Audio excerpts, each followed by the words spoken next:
ನಮಸ್ಕಾರ. ಮುಖ್ಯಾಂಶಗಳು.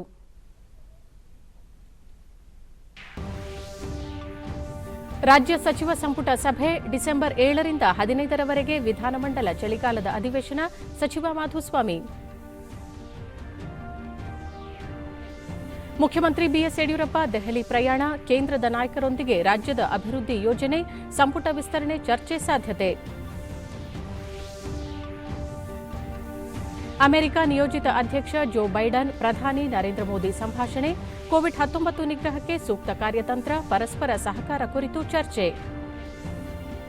ವೈವಿಧ್ಯತೆಯಲ್ಲಿ ಏಕತೆ, ಅಖಂಡತೆ ಸಾರುವ ಸಂವಿಧಾನದ ಕುರಿತು ಎಲ್ಲರಲ್ಲಿ ಜಾಗೃತಿ ಅಗತ್ಯ. ರಕ್ಷಣಾ ಸಚಿವ ರಾಜನಾಥ್ ಸಿಂಗ್. ವಾರ್ತೆಗಳ ವಿವರ. ಮುಖ್ಯಮಂತ್ರಿ ಬಿಎಸ್ ಯಡಿಯೂರಪ್ಪ ಅಧ್ಯಕ್ಷತೆಯಲ್ಲಿ ಇಂದು ಬೆಳಗ್ಗೆ ನಡೆದ ರಾಜ್ಯ ಸಚಿವ ಸಂಪುಟ ಸಭೆಯಲ್ಲಿ ಅನೇಕ ಮಹತ್ವದ ನಿರ್ಣಯಗಳನ್ನು ಕೈಗೊಳ್ಳಲಾಯಿತು. ಸಂಪುಟ ಸಭೆಯ ಬಳಿಕ ಮಾಹಿತಿ ನೀಡಿದ ಕಾನೂನು, ಸಂಸದೀಯ ವ್ಯವಹಾರಗಳ ಹಾಗೂ ಸಣ್ಣ ನೀರಾವರಿ ಸಚಿವ ಜೆಸಿ ಮಾಧುಸ್ವಾಮಿ, ಪ್ರಮುಖವಾಗಿ ಮುಂದಿನ ತಿಂಗಳು ಡಿಸೆಂಬರ್ 7ರಿಂದ 15ರವರೆಗೆ ರಾಜ್ಯ ವಿಧಾನಮಂಡಲ ಅಧಿವೇಶನ ನಡೆಸಲು ತೀರ್ಮಾನಿಸಲಾಗಿದೆ ಎಂದು ತಿಳಿಸಿದರು.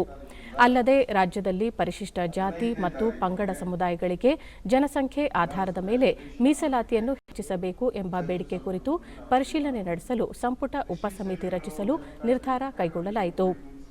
ಈ ಸಮಿತಿಯಲ್ಲಿನ ಸದಸ್ಯರ ಕುರಿತು ನಿರ್ಧಾರ ಕೈಗೊಳ್ಳುವ ಅಧಿಕಾರವನ್ನು ಮುಖ್ಯಮಂತ್ರಿಗೆ ನೀಡಲಾಗಿದ್ದು, ಈ ವಾರದಲ್ಲಿ ಅವರು ಸಮಿತಿಯ ನೇಮಕ ಮಾಡಲಿದ್ದಾರೆ ಎಂದು ತಿಳಿಸಿದರು. ನೀರಾವರಿ ನಿಗಮ 650 ಕೋಟಿ, ಕಾವೇರಿ ನೀರಾವರಿ ನಿಗಮ 250 ಕೋಟಿ, ವಿಶ್ವೇಶ್ವರಯ್ಯ ಜಲ ನಿಗಮ 250 ಕೋಟಿ, ಇವರೇನು ಹೊರಗಡೆಯಿಂದ ಸಾಲ ತಗೊಳ್ಳಿಕ್ಕೆ ಬ್ಯಾಂಕ್ ಗ್ಯಾರಂಟಿ ಕೊಡಲಿಕ್ಕೆ ಗೌರ್ಮೆಂಟು ತೀರ್ಮಾನ ಕೊಟ್ಟಿದ್ದು, ಅದಕ್ಕೆ ಘಟನೋತ್ತರ ಅನುಮತಿಯನ್ನು ಇವತ್ತು ಕ್ಯಾಬಿನೆಟ್ ಅಲ್ಲಿ ನಾವು ಕೊಟ್ಟಿದ್ದೀವಿ.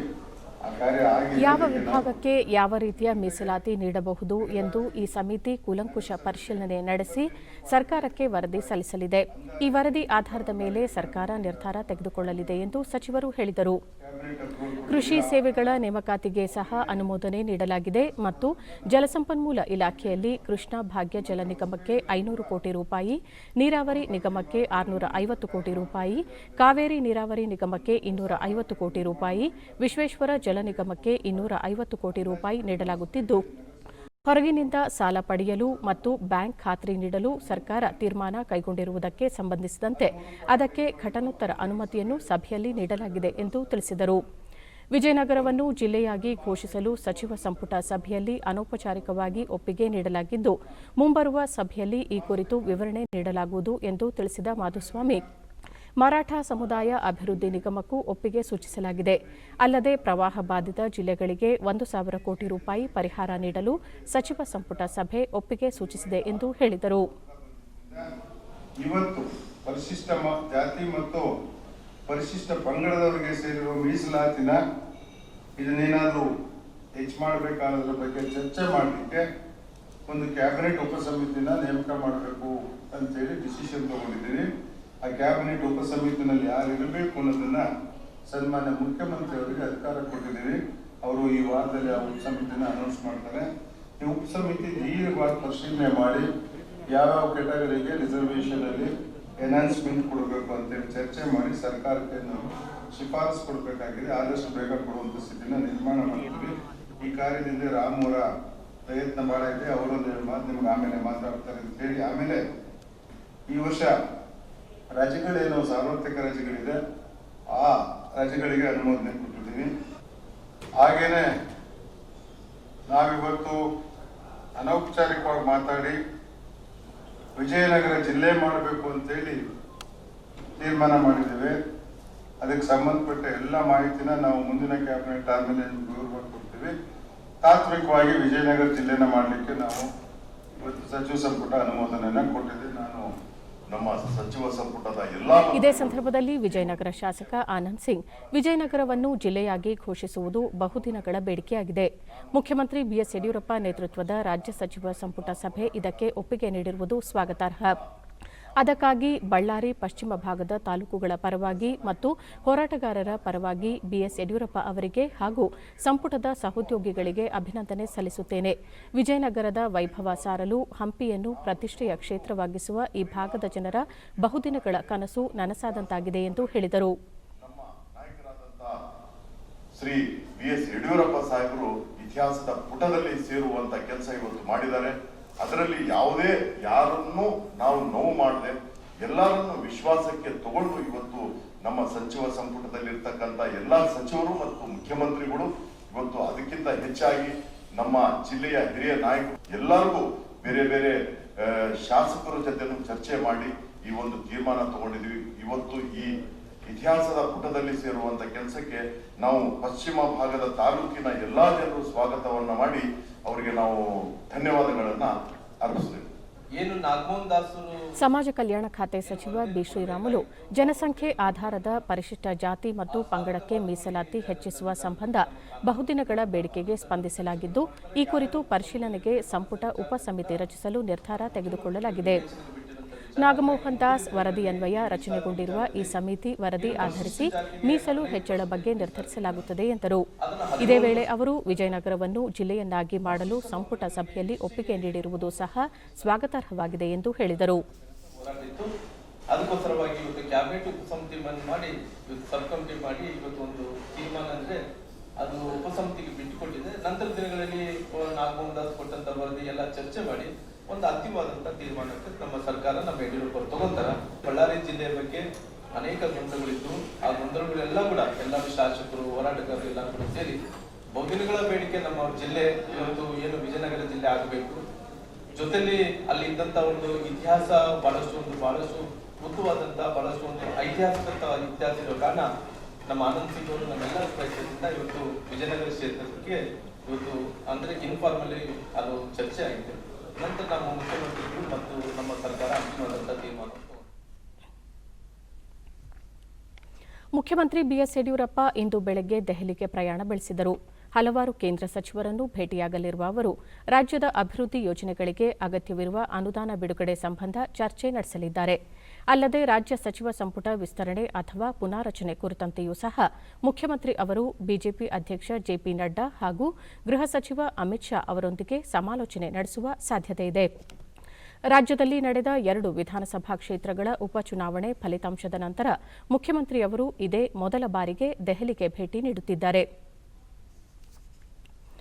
ರಾಜ್ಯದಲ್ಲಿರುವ ಮರಾಠ ಜನತೆಯ ಸರ್ವತೋಮುಖ ಬೆಳವಣಿಗೆಗೆ ಮರಾಠ ಅಭಿವೃದ್ಧಿ ಪ್ರಾಧಿಕಾರ ರಚಿಸಲು ಉದ್ದೇಶಿಸಲಾಗಿದೆ ಎಂದು ಮುಖ್ಯಮಂತ್ರಿ ಬಿಎಸ್ ಯಡಿಯೂರಪ್ಪ ಟ್ವೀಟ್ ಸಂದೇಶದಲ್ಲಿ ತಿಳಿಸಿದ್ದಾರೆ.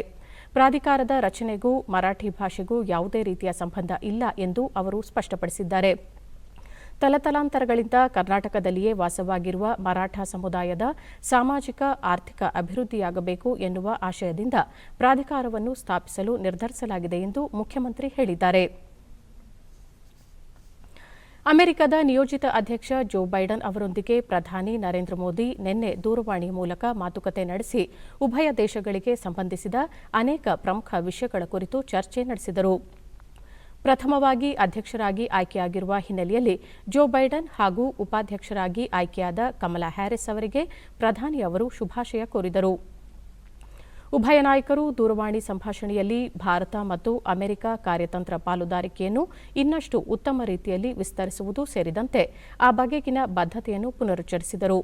ಪ್ರಸ್ತುತ ಜಾಗತಿಕವಾಗಿ ಎದುರಾಗಿರುವ ಕೋವಿಡ್-19 ಸಾಂಕ್ರಾಮಿಕ ರೋಗದ ಸವಾಲು ಹಾಗೂ ಹವಾಮಾನ ಬದಲಾವಣೆ ಮತ್ತು ಇಂಡೋ ಪೆಸಿಫಿಕ್ ಪ್ರಾಂತ್ಯಕ್ಕೆ ಸಂಬಂಧಿಸಿದಂತೆ ಪರಸ್ಪರ ಸಹಕಾರ ಕುರಿತು ನರೇಂದ್ರ ಮೋದಿ ಹಾಗೂ ಜೋ ಬೈಡನ್ ಚರ್ಚೆ ನಡೆಸಿದರು.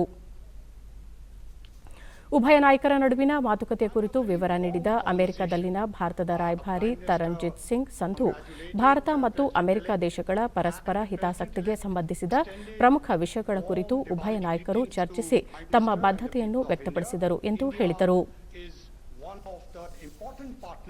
In the world and particularly of United States in bulk production of vaccines, and India will be playing an important role in that. There is a strong US-India partnership in the energy sector, especially in the area of renewables and further in the area of solar energy. It was a very warm conversation, and yes, certainly they both recalled their earlier interactions.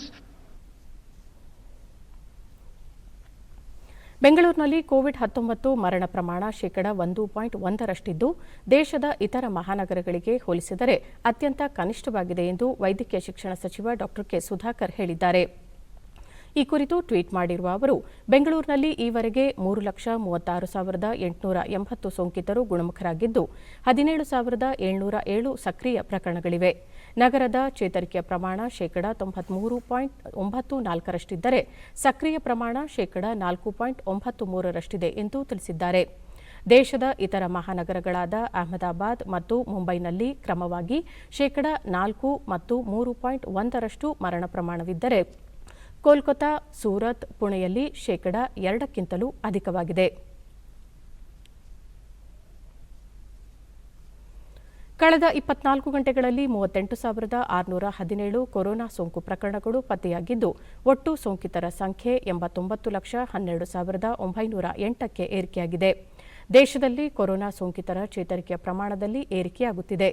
ಒಂದೇ ದಿನ 44,739 ಸೋಂಕಿತರು ಚೇತರಿಸಿಕೊಳ್ಳುವುದರೊಂದಿಗೆ ಒಟ್ಟು 83,35,110 ಸೋಂಕಿತರು ಗುಣಮುಖರಾಗದಂತಾಗಿದೆ. ಇದರೊಂದಿಗೆ ಚೇತರಿಕೆಯ ಪ್ರಮಾಣ ಶೇಕಡ 93.52ಕ್ಕೆ ಹೆಚ್ಚಳವಾಗಿದೆ. ಒಂದೇ ದಿನ 474 ಮಂದಿ ಮೃತಪಟ್ಟಿದ್ದು, ಒಟ್ಟು 1,30,993 ಮಂದಿ ಮೃತಪಟ್ಟಿದ್ದಾರೆ. ಮರಣ ಪ್ರಮಾಣ ಶೇಕಡ 1.47ರಲ್ಲಿದೆ. 4,46,805 ಸೋಂಕಿತರು ವಿವಿಧ ಆಸ್ಪತ್ರೆಗಳಲ್ಲಿ ಚಿಕಿತ್ಸೆ ಪಡೆಯುತ್ತಿದ್ದು, ಸಕ್ರಿಯ ಪ್ರಕರಣಗಳ ಸಂಖ್ಯೆ ಶೇಕಡ 5.01ಕ್ಕೆ ಇಳಿಕೆಯಾಗಿದೆ. ವ್ಯಾಪಕ ಪರೀಕ್ಷೆ, ಸಂಪರ್ಕ ಪತ್ತೆ ಮತ್ತು ಸೂಕ್ತ ಚಿಕಿತ್ಸೆಯ ಮೂಲಕ ಮಾರಕ ಕೋವಿಡ್-19 ಸಾಂಕ್ರಾಮಿಕವನ್ನು ನಿಗ್ರಹಿಸಲು ಕಾರ್ಯತಂತ್ರ ರೂಪಿಸಿರುವ ಕೇಂದ್ರ ಆರೋಗ್ಯ ಮತ್ತು ಕುಟುಂಬ ಕಲ್ಯಾಣ ಸಚಿವಾಲಯ ದೇಶದಲ್ಲಿ ಕೊರೋನಾ ಮಾದರಿಗಳ ಪರೀಕ್ಷೆಯ ಪ್ರಮಾಣದಲ್ಲೂ ಹೆಚ್ಚಳ ಮಾಡುತ್ತಿದೆ. ನಿನ್ನೆ ಒಂದೇ ದಿನ ದೇಶಾದ್ಯಂತ 9,37,279 ಕೊರೋನಾ ಮಾದರಿ ಪರೀಕ್ಷೆ ನಡೆಸಲಾಗಿದ್ದು, ಇದರೊಂದಿಗೆ ದೇಶದಲ್ಲಿ ಒಟ್ಟು 12,74,80,186 ಪರೀಕ್ಷೆ ನಡೆಸಿದಂತಾಗಿದೆ ಎಂದು ಭಾರತೀಯ ವೈದ್ಯಕೀಯ ಸಂಶೋಧನಾ ಮಂಡಳಿ ಐಸಿಎಂಆರ್ ತಿಳಿಸಿದೆ. ಚಿಕ್ಕಬಳ್ಳಾಪುರ ಜಿಲ್ಲಾಡಳಿತ ಭವನದಲ್ಲಿ ನಿನ್ನೆ ಆಯೋಜಿಸಿದ್ದ 67ನೇ ಅಖಿಲ ಭಾರತ ಸಹಕಾರ ಸಪ್ತಾಹ 2020ರ 4ನೇ ದಿನದ ಕಾರ್ಯಕ್ರಮಕ್ಕೆ ಸಹಕಾರ ಸಚಿವ ಎಸ್ಟಿ ಸೋಮಶೇಖರ್ ಮತ್ತು ಜಿಲ್ಲಾ ಉಸ್ತುವಾರಿ ಹಾಗೂ ವೈದ್ಯಕೀಯ ಶಿಕ್ಷಣ ಸಚಿವ ಡಾ ಕೆ ಸುಧಾಕರ್ ಜಂಟಿಯಾಗಿ ಚಾಲನೆ ನೀಡಿದರು. ಈ ವೇಳೆ ನಗರಾಭಿವೃದ್ಧಿ ಸಚಿವ ಬಿಎ ಬಸವರಾಜು, ಸಂಸದ ಬಿಎನ್ ಬಚ್ಚೇಗೌಡ ಸೇರಿದಂತೆ ಹಲವರು ಉಪಸ್ಥಿತರಿದ್ದರು.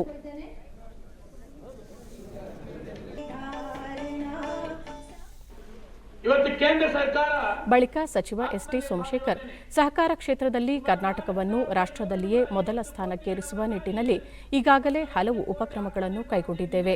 ಆತ್ಮನಿರ್ಭರ ಯೋಜನೆಯಡಿ ರಾಜ್ಯ ಸರ್ಕಾರ ಮತ್ತು ಸಹಕಾರ ಇಲಾಖೆಯ ನೇತೃತ್ವದಲ್ಲಿ ಆರ್ಥಿಕ ಸ್ಪಂದನ ಕಾರ್ಯಕ್ರಮಕ್ಕೆ ಈಗಾಗಲೇ ಚಾಲನೆ ನೀಡಲಾಗಿದ್ದು, 39,300 ಕೋಟಿ ರೂಪಾಯಿ ಸಾಲ ವಿತರಣೆ ಗುರಿ ಹೊಂದಲಾಗಿದೆ.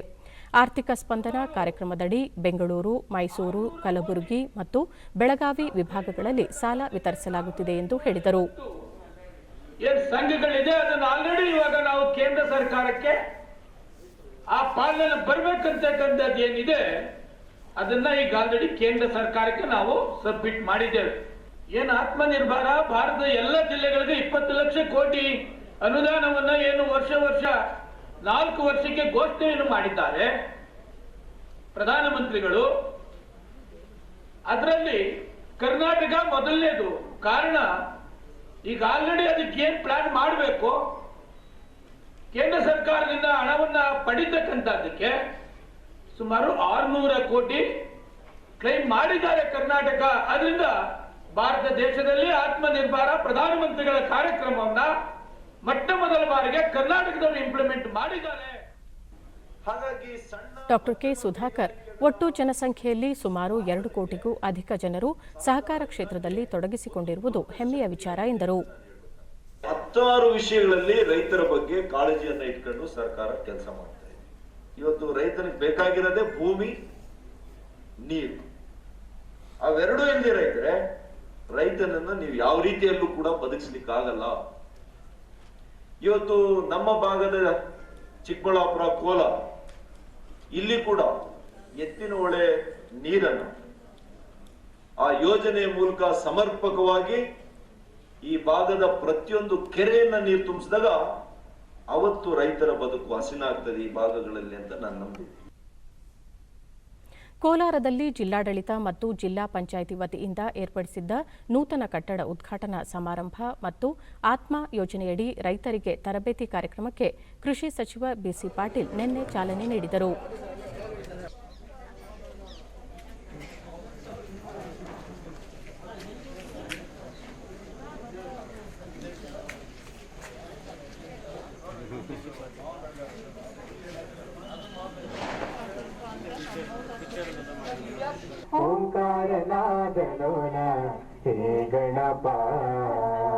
ಪಾಲ್ಗೊಳ್ಬೇಕಾಗಿ ಮತ್ತೊಮ್ಮೆ ತಮ್ಮಲ್ಲಿ ವಿನಮ್ರವಾಗಿ ವಿನಂತಿ ಮಾಡಿಕೊಡ್ತೇನೆ.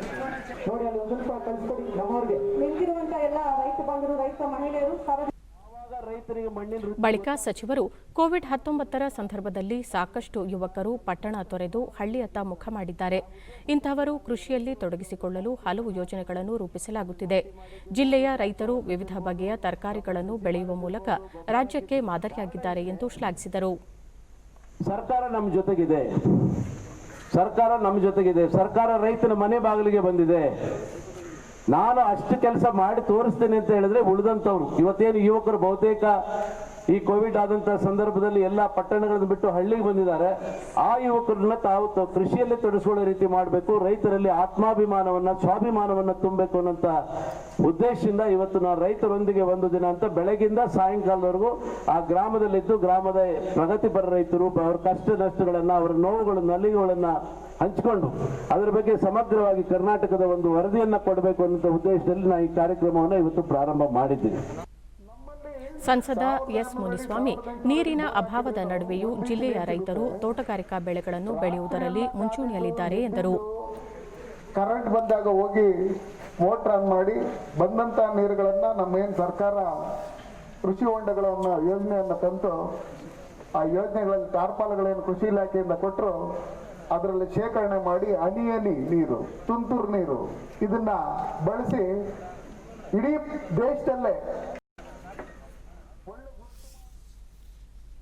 ಕೋವಿಡ್-19 ನಿಯಂತ್ರಣಕ್ಕಾಗಿ ವಾರ್ತಾ ಮತ್ತು ಸಾರ್ವಜನಿಕ ಸಂಪರ್ಕ ಇಲಾಖೆ ಆಯೋಜಿಸಿರುವ ಶ್ರವ್ಯ ಮತ್ತು ದೃಶ್ಯದ ವಿಶೇಷ ಜಾಗೃತಿ ಪ್ರಚಾರ ವಾಹನಗಳಿಗೆ ಬೃಹತ್ ಮತ್ತು ಮಧ್ಯಮ ಕೈಗಾರಿಕಾ ಸಚಿವ ಜಗದೀಶ್ ಶೆಟ್ಟರ್ ಹುಬ್ಬಳ್ಳಿಯಲ್ಲಿ ನಿನ್ನೆ ಚಾಲನೆ ನೀಡಿದರು.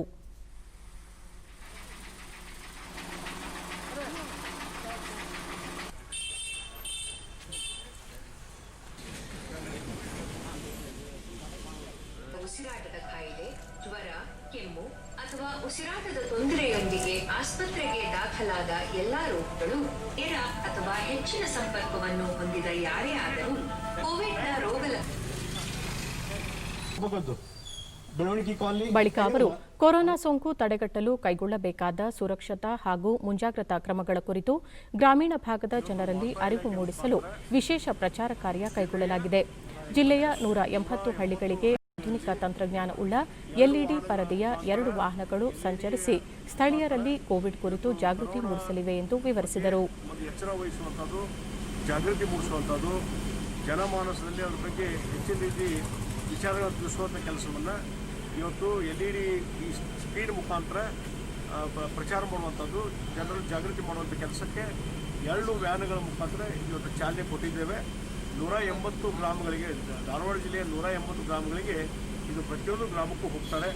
ಹೋಗಿ ಅಲ್ಲಿ ಎಲ್ಲ ನಾಗರಿಕರನ್ನು ಒಂದು ಕಡೆ ಸೇರಿಸಿ ಗ್ರಾಮ ಪಂಚಾಯತ್ ಕಡೆ ಈ ರೀತಿ ಎಲ್ಇಡಿ ಸ್ಕ್ರೀನ್ ಮುಖಾಂತರ ಈ ಒಂದು ಕೋವಿಡ್ ಬಗ್ಗೆ ಹೆಚ್ಚು ತಿಳುವಳಿಕೆ ಕೊಡುವಂಥದ್ದು, ಏನು ಜಾಗೃತಿ ವಹಿಸಬೇಕು, ಏನು ಉಪಕ್ರಮ ಕೈಗೊಳ್ಳಬೇಕು ಅದರ ಬಗ್ಗೆ ಇವತ್ತು ಜಾಗೃತಿಯ ಒಂದು ವಾಹನ ಇವತ್ತು ಎಲ್ಲ ಗ್ರಾಮಕ್ಕೆ ಹೋಗ್ತಾರೆ. ಬೆಳಗಾವಿ ಜಿಲ್ಲೆ ಚಿಕ್ಕೋಡಿ ವಿಭಾಗದ 8 ಮತಕ್ಷೇತ್ರದ 250 ದಿವ್ಯಾಂಗ ಫಲಾನುಭವಿಗಳಿಗೆ ಮಹಿಳಾ ಮತ್ತು ಮಕ್ಕಳ ಕಲ್ಯಾಣ ಇಲಾಖೆ, ಅಂಗವಿಕಲ ಹಾಗೂ ಹಿರಿಯ ನಾಗರಿಕರ ಸಬಲೀಕರಣ ಇಲಾಖೆ ಸಚಿವೆ ಶಶಿಕಲಾ ಜೊಲ್ಲೆ ನಿನ್ನೆ ಎಕ್ಸಂಬ ಪಟ್ಟಣದಲ್ಲಿ ಸ್ವಯಂಚಾಲಿತ ಸ್ಕೂಟರ್ಗಳನ್ನು ವಿತರಿಸಿದರು.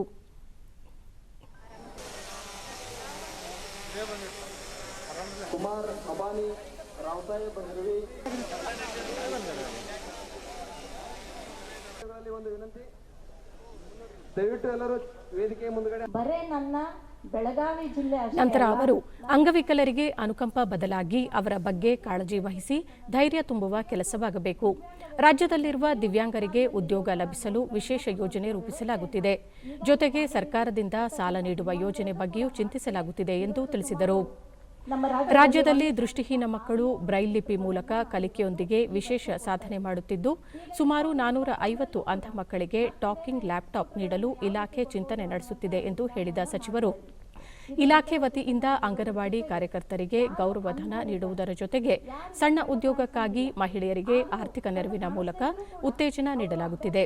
ದಮನಿತ ಮಹಿಳೆಯರಿಗಾಗಿ 10 ಕೋಟಿ ರೂಪಾಯಿ ಮೀಸಲಿರಿಸಲಾಗಿದೆ ಎಂದು ಹೇಳಿದರು. ಮಕ್ಕಳಿಗೂ ಕೂಡ ಈ ವರ್ಷ ನಾವು 450 ನಾವು ಲ್ಯಾಪ್ಟಾಪ್ಗಳನ್ನು, ಟಾಕಿಂಗ್ ಲ್ಯಾಪ್ಟಾಪ್, ಮಾತಾಡುವ ಲ್ಯಾಪ್ಟಾಪ್ಗಳನ್ನು ನಾವು ಈ ವರ್ಷ ಕೊಡ್ತಾ ಇದ್ದೀವಿ.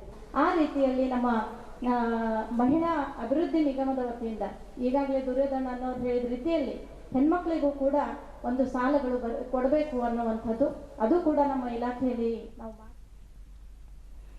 ಸರಕು ಮತ್ತು ಸೇವಾ ತೆರಿಗೆ ಜಿಎಸ್ಟಿ ಮಂಡಳಿಯ ಕಾನೂನು ಸಮಿತಿ ಸಭೆ ಇಂದು ನಡೆಯಲಿದೆ. ಪರೋಕ್ಷ ತೆರಿಗೆ ವ್ಯವಸ್ಥೆಯಲ್ಲಿ ಇನ್ಪುಟ್ ತೆರಿಗೆ ಪಡೆಯಲು ನಕಲಿ ವ್ಯವಹಾರ ಸೇರಿದಂತೆ ಕೆಲ ಪ್ರಮುಖ ವಿಷಯಗಳ ಕುರಿತು ಚರ್ಚೆ ನಡೆಸಲಾಗುತ್ತದೆ.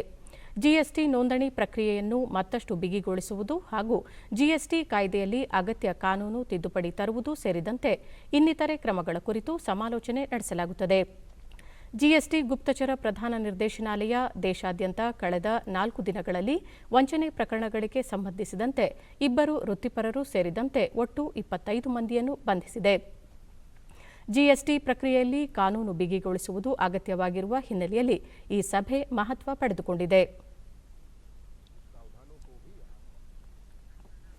ಉಪರಾಷ್ಟ್ರಪತಿ ಎಂ ವೆಂಕಯ್ಯನಾಯ್ಡು 16 ದಿನಗಳ ಭೇಟಿಗಾಗಿ ನಿನ್ನೆ ಚೆನ್ನೈಗೆ ಆಗಮಿಸಿದ್ದಾರೆ. ನಾಳೆ ರಾಜಭವನದಲ್ಲಿ ನಡೆಯಲಿರುವ ಜಲ್ ಪ್ರತಿಜ್ಞಾ ದಿವಸ್ ಕಾರ್ಯಕ್ರಮದಲ್ಲಿ ಅವರು ಭಾಗವಹಿಸಲಿದ್ದಾರೆ. ಅಲ್ಲದೆ ಹವಾಮಾನ ಬದಲಾವಣೆ ಕುರಿತಂತೆ ಶಾಲೆಗಳಲ್ಲಿ ವಿದ್ಯಾರ್ಥಿಗಳಿಗೆ ಅರಿವು ಮೂಡಿಸುವುದು, ಸಾಧಕರಿಗಾಗಿ ನೀಡಲಾಗುವ 21ನೇ ಲಾಲ್ ಬಹದ್ದೂರ್ ಶಾಸ್ತ್ರಿ ರಾಷ್ಟ್ರೀಯ ಪುರಸ್ಕಾರ ಪ್ರದಾನ ಸಮಾರಂಭ ಸೇರಿದಂತೆ ಹಲವಾರು ಕಾರ್ಯಕ್ರಮಗಳಲ್ಲಿ ಉಪರಾಷ್ಟ್ರಪತಿಯವರು ಪಾಲ್ಗೊಳ್ಳಲಿದ್ದಾರೆ. ಡಿಸೆಂಬರ್ 2ರಂದು ಅವರು ದೆಹಲಿಗೆ ಹಿಂತಿರುಗಲಿದ್ದು, ವೆಂಕಯ್ಯನಾಯ್ಡು ಅವರ ಭೇಟಿ ಹಿನ್ನೆಲೆಯಲ್ಲಿ ಚೆನ್ನೈ ಪೊಲೀಸರು ವಿಶೇಷ ಭದ್ರತಾ ವ್ಯವಸ್ಥೆ ಕೈಗೊಂಡಿದ್ದಾರೆ.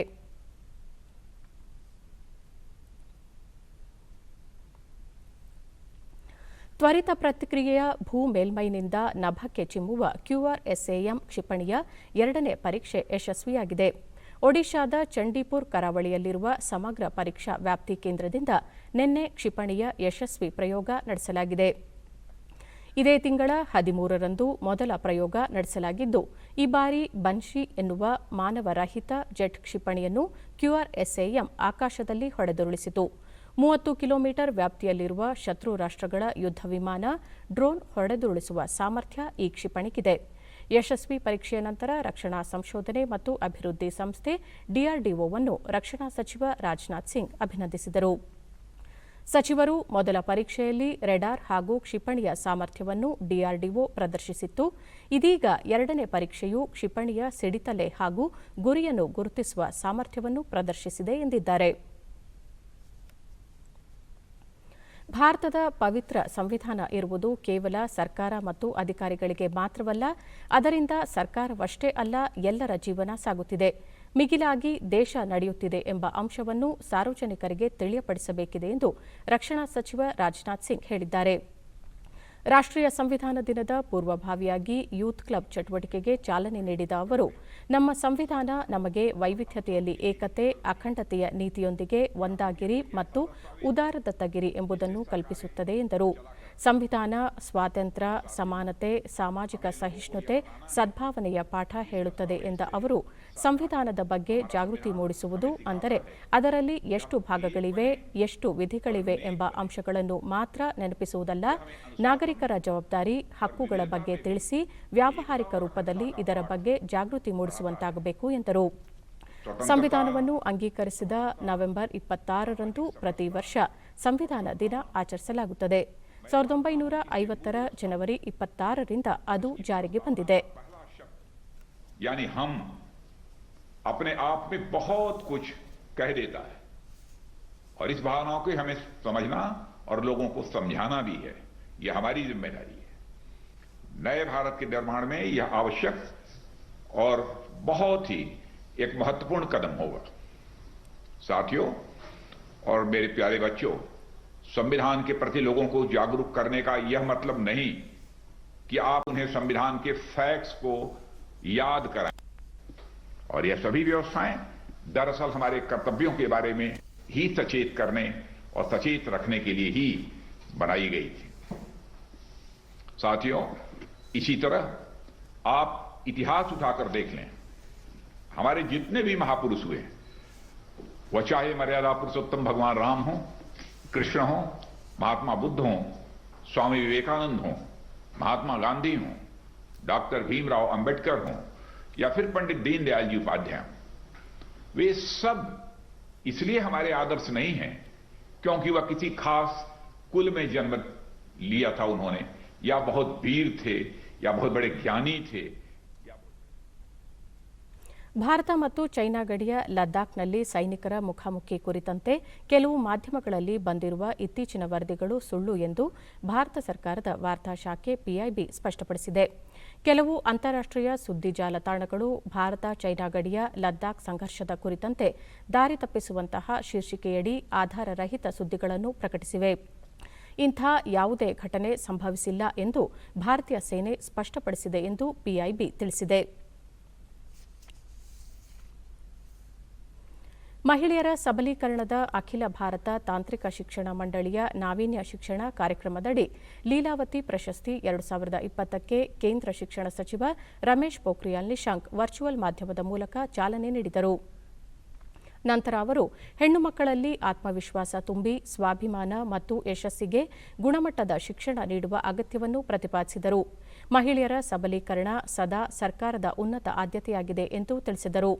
ಹೆಣ್ಣು ಮಕ್ಕಳು ಮತ್ತು ಮಹಿಳೆಯರ ಸರ್ವಾಂಗೀಣ ಅಭಿವೃದ್ಧಿಗಾಗಿ ಕೇಂದ್ರ ಸರ್ಕಾರ ಸುಕನ್ಯಾ ಸಮೃದ್ಧಿ ಯೋಜನೆ, ಹೆಣ್ಣು ಮಕ್ಕಳನ್ನು ರಕ್ಷಿಸಿ ಹೆಣ್ಣು ಮಕ್ಕಳನ್ನು ಓದಿಸಿ, ಸಿಬಿಎಸ್ಇ, ಉಡಾನ್ ಯೋಜನೆ ಮೊದಲಾದ ಹಲವು ಕ್ರಮಗಳನ್ನು ಕೈಗೊಂಡಿದೆ ಎಂದು ವಿವರಿಸಿದರು. ಮಹಿಳೆಯರಿಗೆ ನೈರ್ಮಲೀಕರಣ, ನೈರ್ಮಲ್ಯ, ಆರೋಗ್ಯ, ಪೌಷ್ಟಿಕತೆ, ಸಾಕ್ಷರತೆ ಮತ್ತು ಉದ್ಯೋಗದ ವಿಷಯಗಳಲ್ಲಿ ಜಾಗೃತಿ ಮೂಡಿಸುವುದು ಈ ಪ್ರಶಸ್ತಿಯ ಉದ್ದೇಶವಾಗಿದ್ದು, ಎಐಸಿಟಿಇ ಮತ್ತೊಮ್ಮೆ ಮಹಿಳಾ ಸಬಲೀಕರಣ, ಗುಣಮಟ್ಟದ ಶಿಕ್ಷಣ ಮತ್ತು ನಾವೀನ್ಯತೆಗೆ ಹಾದಿ ಸುಗಮಗೊಳಿಸಿದೆ ಎಂದು ತಿಳಿಸಿದರು. ಅಡಿಕೆ, ಮೆಣಸು ಇತ್ಯಾದಿ ತೋಟಗಾರಿಕಾ ಬೆಳೆಗಳ ರೋಗಬಾಧೆ, ಮಣ್ಣಿನ ಸಾರ ನಷ್ಟವಾಗುವುದನ್ನು ತಪ್ಪಿಸಲು ರಾಷ್ಟ್ರೀಯ ತೋಟಗಾರಿಕಾ ಮಿಷನ್ ಯೋಜನೆ ನೆರವಿಗೆ ಬಂದಿದೆ. ಈ ಯೋಜನೆ ಅಡಿ ಪ್ಲಾಸ್ಟಿಕ್ ಹೊದಿಕೆ ಖರೀದಿಗೆ ಉತ್ತರ ಕನ್ನಡ ಜಿಲ್ಲೆಯ ಸಿದ್ದಾಪುರ ತಾಲೂಕಿನಲ್ಲಿ ತೋಟಗಾರಿಕೆ ಇಲಾಖೆಯಿಂದ ರೈತರಿಗೆ ಸಹಾಯಧನ ಒದಗಿಸಲಾಗುತ್ತಿದೆ. ಸುಮಾರು 90 ಹೆಕ್ಟೇರ್ ಪ್ರದೇಶಕ್ಕೆ ಅನುದಾನ ಒದಗಿಸಲಾಗಿದೆ.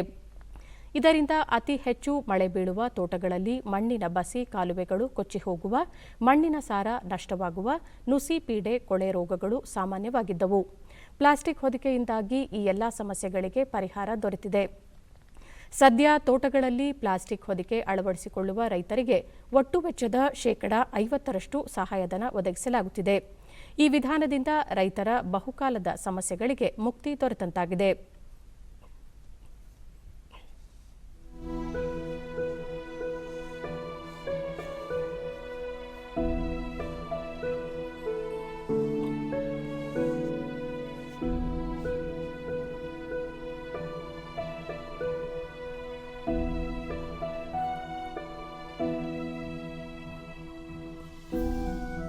ಮಣ್ಣು ತೊಳೆಯಲ್ಲ, ಗೊಬ್ಬರ ತೊಳೆಯಲ್ಲ.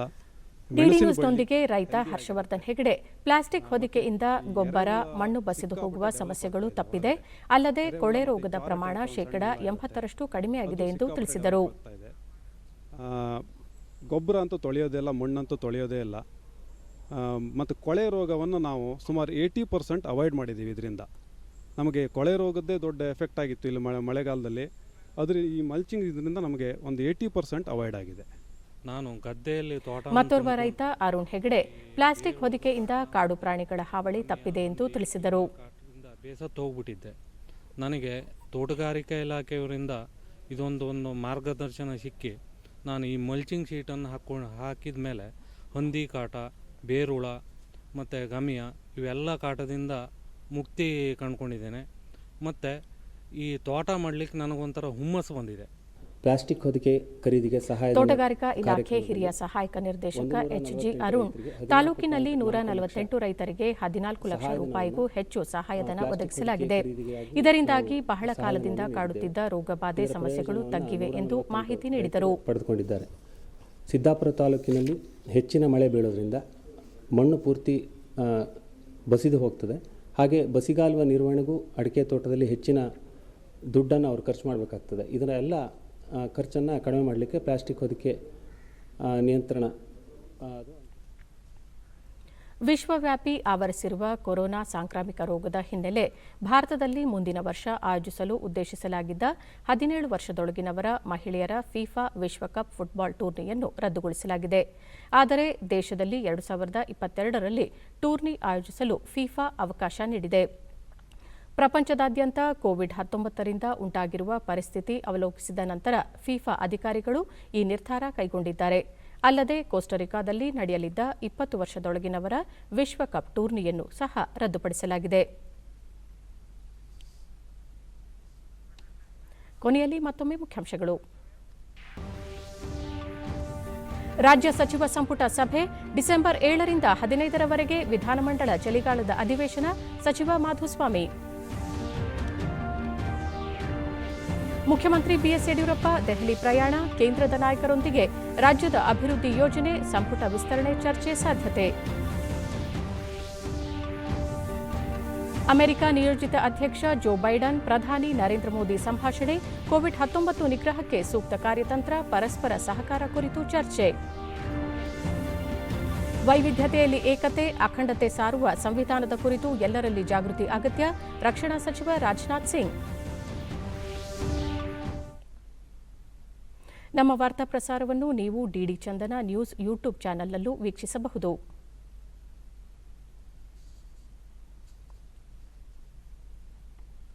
ನಮ್ಮ ಮುಂದಿನ ವಾರ್ತಾ ಪ್ರಸಾರ ಸಂಜೆ 4:30 ಡಿಡಿ ಚಂದನದಲ್ಲಿ. ನಮಸ್ಕಾರ.